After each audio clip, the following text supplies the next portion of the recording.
Ladies and gentlemen, welcome to Metropolis Radio. Today we are taking a look at this article here that is a Casino Royale director misses the humor of older James Bond movies. Casino Royale director Martin Campbell opens up about the future of James Bond and says he misses the humor of the old Bond films, quote, just a little bit. Now, just to let you guys know, I am a very big fan of James Bond, have been for most of my life. And I do agree with the sentiment, but let's, dive into this article before I get a little too ahead of myself here. Martin Campbell, the director behind Daniel Craig's James Bond debut in Casino Royale, also GoldenEye, says he misses the humor of the older films in the franchise, not only responsible for launching Craig's turn in the role of MI6 super spy. Campbell was also behind the James Bond debut of Craig's predecessor, Pierce Brosnan, 1995's GoldenEye. Campbell also lent his directorial talents, blah, blah, blah, Mask of Zorro and Legend of Zorro, which Legend of Zorro wasn't that good from what I heard.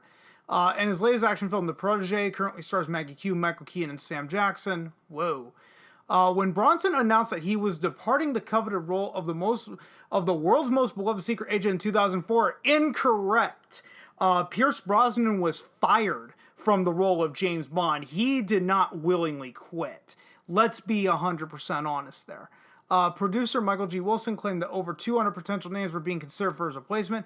Out of that list, however, Campbell had previously stated that The Witcher's Henry Cavill was the only other actor besides Craig in serious contention for the role, but he was deemed to be too young at the time. In 2005, Craig was officially announced as the sixth actor to play Bond, and his debut outing was lauded by critics for its fresh take on the long-running franchise and its return to more serious Bond portrayed in Ian Fleming's original novels. It's not really that original, given that it's a what's the word I'm looking for? It's a retelling of, the very first novel of James Bond, and also Casino Royale was not the first James Bond movie to quote unquote go dark. We're gonna have to reference Timothy Dalton for that.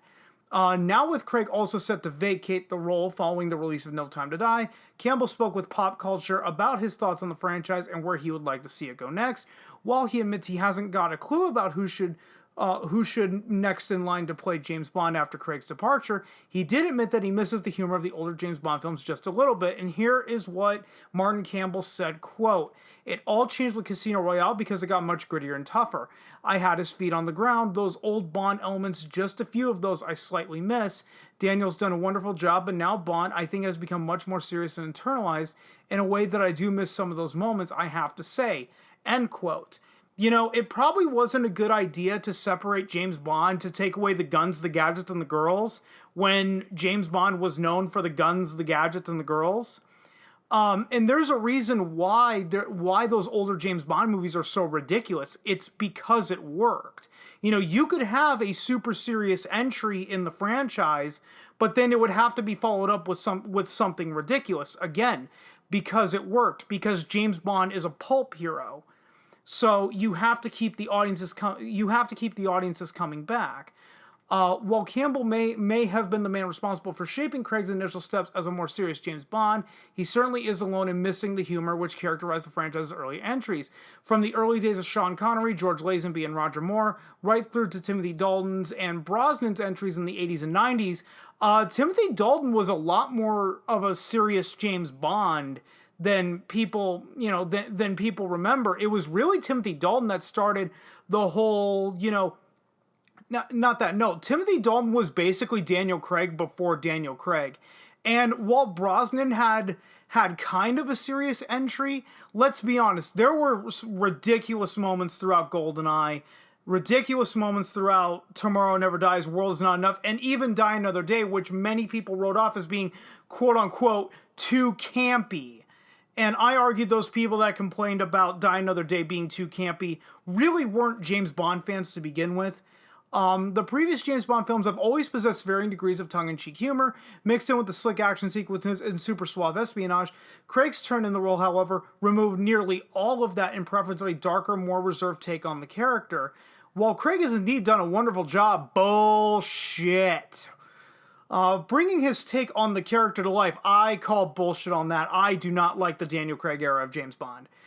It will be interesting to see if whoever the next Bond is brings a sense of humor with them back to the Baccarat table. Funny enough, James Bond does not play Baccarat anymore. Not since Casino Royale, and he played Texas Hold'em. And I actually challenged this author here. Who wrote this article? Scrolling up, that was T.C. Phillips.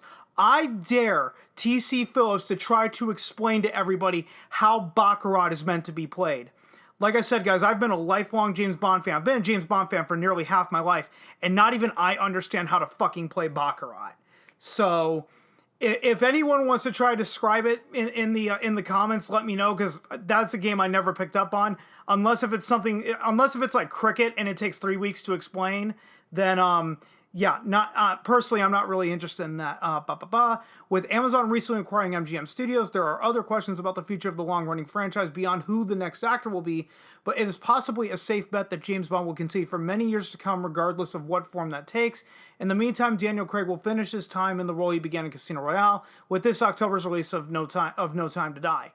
And another big problem that the Daniel Craig movies really had is that all of the movies have to be interconnected. Casino Royale, Quantum of Solace, Skyfall, Spectre, and now No Time to Die all have to be serialized, all have to tell the same story, whereas the first 20 James Bond movies from Dr. No up through Die Another Day, none of them were sequels to each other. If you want to reinvent the James Bond franchise, here's all you really have to do. Just go back to the past. Don't make each James Bond movie sequels to each other, because it clearly worked for 40 years by those first 20 movies not being sequels to each other. Why was it all of a sudden in 2006, no, we have to interconnect everything. We have to make all these movies sequels to each other, when I would make the argument nobody really asked for it, and now you're starting to see the downside of making all of these movies interconnected. And guys, that's all I've got for you. I think I've gone for as long as I need to go. If you've stuck around this long, thanks so much for doing so. And if you guys have been following me long enough, you know I'm terrible at ending these videos, so I will just see you guys next time.